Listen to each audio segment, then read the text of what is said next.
मृत्यु के बाद कहाँ जाती है आत्मा, जानिए इस बारे में क्या कहता है गरुड़ पुराण। तो आइए जानते हैं। नमस्कार दोस्तों, सीमा इंप्रेशन पर आपका सभी का स्वागत है। तो शुरू करते हैं आज की प्रस्तुति।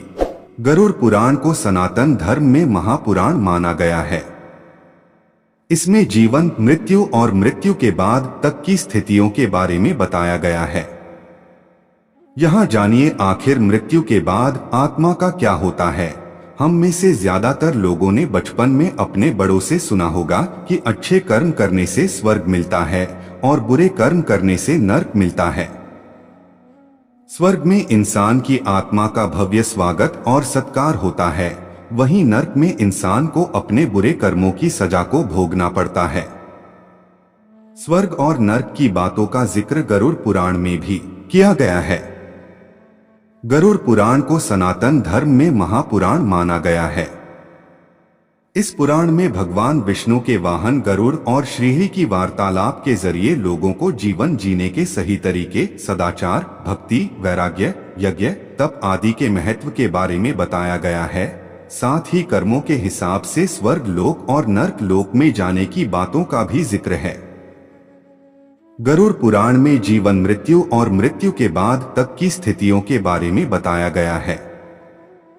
हालांकि स्वर्ग और नरक की बातें कितनी सटीक हैं, ये तो बताया नहीं जा सकता। लेकिन गीता में भगवान श्री कृष्ण ने एक बात जरूर स्पष्ट की है कि आत्मा का कभी अंत नहीं होता। आत्मा सिर्फ शरीर को बदलती है, ठीक उसी तरह जैसे व्यक्ति पुराने कपड़ों को बदलकर नए वस्त्र धारण करता है। सिर्फ पंचतत्वों से बना शरीर ही मरता है।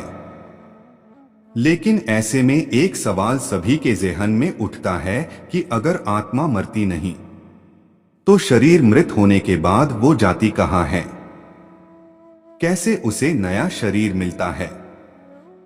आइए जानते हैं इस बारे में क्या कहता है गरुड़ पुराण। सबसे पहले यमलोक जाती है आत्मा। गरुड़ पुराण के अनुसार जब मृत्यु आती है तो यमलोक से दो यमदूत आत्मा को साथ लेने के लिए आते हैं। यमदूतों के आते ही आत्मा शरीर छोड़ देती है और उनके साथ यमलोक चली जाती है। यमलोक में ले जाकर यमदूत उसे 24 घंटे तक वहां रखते हैं और उसे दिखाते हैं कि अपने जीवन में उसने क्या क्या अच्छे और क्या क्या बुरे कर्म किए हैं। इसके बाद आत्मा को उसी घर में छोड़ दिया जाता है जहां उसका जीवन बीता होता है। 13 दिनों तक आत्मा अपने परिजनों के बीच रहती है। ये भी मान्यता है कि जिसने जीवन में अच्छे कर्म किए हैं उसके प्राण निकलने में ज्यादा परेशानी नहीं होती, लेकिन जिसने बुरे कर्म किए हैं उसे प्राण छोड़ते समय काफी पीड़ा का अनुभव होता है। 13 दिनों बाद तय होती है आगे की यात्रा। गरुड़ पुराण के मुताबिक 13 दिन पूरे करने के बाद आत्मा को फिर से यमलोक के रास्ते पर जाना होता है। यमलोक के रास्ते में उसे 3 अलग अलग मार्ग मिलते हैं: स्वर्ग लोक, पितृलोक और नरक लोक।